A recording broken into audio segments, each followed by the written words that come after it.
Everyone, আজকে আলোচনা করব গত বছর যে স্কুল সার্ভিস কমিশনের গ্রুপ সি এক্সামটা হয়েছিল। সেখানে টোটাল 60 নম্বরের রিটেন এক্সাম হয়েছিল। 60 নম্বরের মধ্যে জিকে থেকে টোটাল 30 নম্বর থাকে। তার মানে জেনারেল নলেজ থেকে 15 নম্বর এবং কারেন্ট অ্যাফেয়ার্স থেকে 15 নম্বর বলা আছে। এর মধ্যে সিএ থেকে 9 নম্বর ছিল এবং বাকি 21 নাম্বার জিকে থেকে এসেছিল। আজকে আলোচনা করব এই জিকের 21 নাম্বার কোন কোন বিষয় থেকে এসেছে, সেটাই আজকে আলোচনা করব। জেপিইজি একটি ছবির ফরম্যাট। জেপিইজি এর পুরো কথাটি কি? কোনো উত্তর বলবো না, শুধু আমি তোমাদের কোশ্চেন প্যাটার্নটা বোঝাবো যে কোন বিষয় থেকে কতগুলো এসেছে। তাহলে এই প্রশ্নটা এসেছে কম্পিউটার থেকে। কম্পিউটার থেকে একটা প্রশ্নই এসেছিল 30টা প্রশ্নের মধ্যে। তাহলে আমরা জিকে 30-এর মধ্যে ধরে নিলাম, ঠিক আছে। জিকে 30 মানে কারেন্ট অ্যাফেয়ার্স মিলিয়ে। তাহলে কম্পিউটার থেকে মাত্র একটা কোশ্চেনে এসেছিল। নেক্সট, রামসর সাইট কথাটি যেটির সঙ্গে সম্পর্কিত ছিল, এটা কিসের কোশ্চেন বলতে পারো? জিওগ্রাফি, ঠিক আছে। জিওগ্রাফি থেকে টোটাল 5টা কোশ্চেন এসেছিল। জিওগ্রাফি থেকে 5টা কোশ্চেন এসেছিল। কোশ্চেন গুলো দেখে নাও কেমন কোশ্চেন। হিমোগ্লোবিনের কাজ হলো, এটা কিসের কোশ্চেন? সায়েন্সের কোশ্চেন। সায়েন্স থেকে 6টা কোশ্চেন এসেছিল। সায়েন্স থেকে কয়টা? 6টা কোশ্চেন এসেছিল,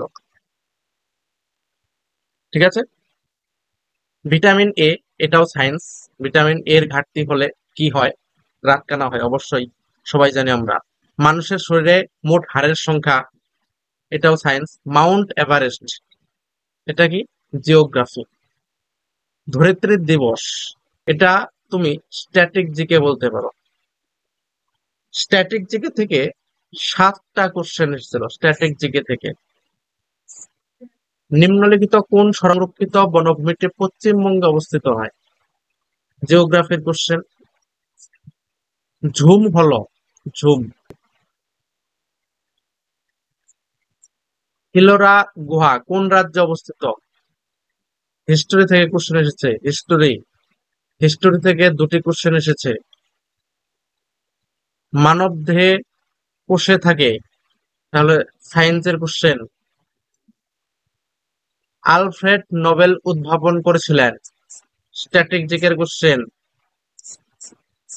ভিক্টোরিয়া জলপ্রপাত যেখানে অবস্থিত, জিওগ্রাফির কোশ্চেন। যে গ্যাসটি সর্বাধিক মাত্রায় বায়ুতে উপস্থিত, সায়েন্সের কোশ্চেন। সিএনজি এর অর্থ হলো, সায়েন্সের কোশ্চেন। এবার আসবো সাম্প্রতিক ঘটনাবলী বা কারেন্ট অ্যাফেয়ার্স। বলছে 15টি প্রশ্ন আছে। ভারতে একমাত্র পরমাণু অস্ত্রবাহী আন্তর মহাদেশীয় ক্ষেপণাস্ত্র হলো, ঠিক আছে। নাসার মহাকাশযান যেটি বৃহস্পতির চারধারে প্রদক্ষিণ করছে তার নাম কি? এটা তুমি স্ট্যাটিক জিকের মধ্যে ধরতে পারো কারেন্ট অ্যাফেয়ার্স বদলে। 13/2014 সালে, এটা কারেন্ট অ্যাফেয়ার্স। যেহেতু 2017 সালে বা 16 সালে এক্সামটা হয়েছিল, 2014 সালে কারেন্ট অ্যাফেয়ার্স তুলে দিয়েছে। এটাও 2014 সালের কারেন্ট অ্যাফেয়ার্স। কারেন্ট অ্যাফেয়ার্স, এটাও কারেন্ট অ্যাফেয়ার্স। সর্বশেষ ভারতের রাজ্যটির নাম কি? সর্বশেষ কোনটা হয়েছিল? তেলেঙ্গানা, 2014 সালে হয়েছিল। তাহলে এটাও কারেন্ট অ্যাফেয়ার্স। রজার ফেডরার যে খেলার সঙ্গে যুক্ত, এটা স্ট্যাটিক জিকে। স্ট্যাটিক জিকেটা। নিম্নলিখিত বিজ্ঞানীদের মধ্যে কে আপেক্ষিকতা বা তত্ত্বের সঙ্গে জড়িত? এটা সায়েন্স বলতে পারো বা স্ট্যাটিক জিকে বলতে পারো, এটাকে কারেন্ট অ্যাফেয়ার্স বলা যাবে না।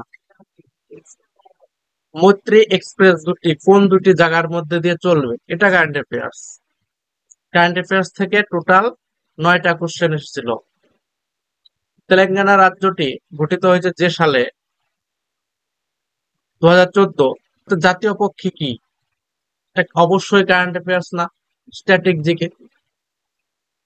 তাহলে দেখলে কারেন্ট অ্যাফেয়ার্স এর মধ্যে কিন্তু স্ট্যাটিক জিকে, সায়েন্স এগুলোর কোশ্চেন দিয়ে দিয়েছি। অর্থাৎ কারেন্ট অ্যাফেয়ার্স কোনোটা থাকবে না, তোমরা এটা ধরে রাখবে। কারেন্ট অ্যাফেয়ার্স 9 থেকে 10টা থাকতে পারে, এবং বাকিগুলো স্ট্যাটিক জিকে, সায়েন্স, এটাও কারেন্ট অ্যাফেয়ার্স। মরণোত্তর ভারতরত্ন, আর 2024 সালে ভারতরত্ন ইম্পর্টেন্ট, বা 2024 সালে বিভিন্ন পুরস্কার, এগুলো ইম্পর্টেন্ট। কোনটি দেশের 13তম মুখ্য বন্দর হতে চলেছে, এটা কারেন্ট অ্যাফেয়ার্স। আনন্দ মঠ গ্রন্থের লেখক, এটা কি স্ট্যাটিক জিকে। স্ট্যাটিক জিকে এর মধ্যে কোন দেশ গ্রীষ্মকাল খ্রিস্টমাস উৎসব পালন করে, এটাও স্ট্যাটিক জিকে। দেখো এখানে কারেন্ট অ্যাফেয়ার্স মধ্যে কিসের কোশ্চেন দিয়েছে, হিস্টোরি কোশ্চেন দিয়েছে। মহেন্দ্রদারো ধ্বংস কে আবিষ্কার করেন, এই ছিল জিকে 30 নম্বর। এবং ইংলিশ থেকে 15টা কোশ্চেন থাকে। পরের দিন আমরা ইংরেজি এবং অঙ্ক নিয়ে আলোচনা করব। এবং অঙ্কের মধ্যে অ্যারিথমেটিক, পাটিগণিত থেকে 15টা কোশ্চেন থাকে।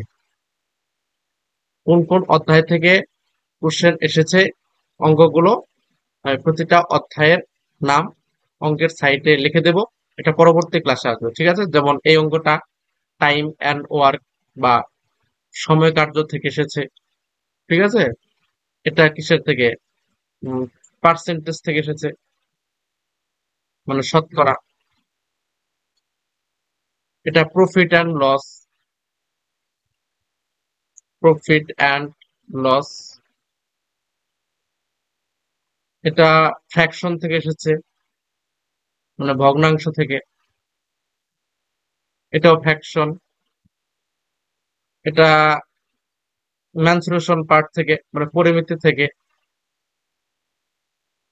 পরিমিতি থেকেও একটা দুইটা কোশ্চেন এসেছিল, যদিও সিলেবাসে বলা ছিল অ্যারিথমেটিক, এবারও তাই বলা থাকবে অ্যারিথমেটিক থেকে, কিন্তু ম্যানসুরেশন অর্থাৎ পরিমিতির এক দুইটা অঙ্ক দিয়ে দেয়। আয়তক্ষেত্র, বর্গক্ষেত্রের ক্ষেত্রফল সংক্রান্ত এই অঙ্কগুলো। টাইম অ্যান্ড ডিস্টেন্স অর্থাৎ সময় ও দূরত্ব, ঠিক আছে? ঠিক আছে, এটা আমরা পরে ক্লাস আলোচনা করব। আজকের ক্লাস তাহলে এখানে শেষ করছি। আর তোমরা কিন্তু প্রিপারেশন শুরু করে দাও। 2025 সালে কিন্তু এক্সামটা হবে, এবং 2025 সালেই নিয়োগটা হয়ে যাবে। তাই সবাইকে বলবো, জোর কদমে প্রিপারেশন শুরু করে দাও। নোটিফিকেশনটা বের হলেই জানিয়ে দেব, এই চ্যানেল থেকে জানতে পারবে কবে ফর্ম ফিল আপ শুরু হচ্ছে, এবং যোগ্যতা কি লাগছে, এবং সিলেবাস কি, সমস্ত কিছুই নোটিফিকেশন আসলেই জানা যাবে। তারপর এই চ্যানেলে দিয়ে দেব। আর নোটিফিকেশন আসার পরে সিলেবাস অনুযায়ী সপ্তাহে 2 থেকে 3টা প্র্যাকটিস সেট দেবো আমি, ঠিক আছে? প্র্যাকটিস সেট নিয়ে আলোচনা করবো, যেহেতু পরীক্ষা 2-3 মাসের মধ্যে হয়ে যাবে। চ্যাপ্টার ধরে ধরে পড়লে শেষ হবে না, তাই কিছু প্র্যাকটিস সেট আলোচনা করবো এই চ্যানেলের মাধ্যমে। ঠিক আছে, সবাই ভালো থেকো, সুস্থ থেকো।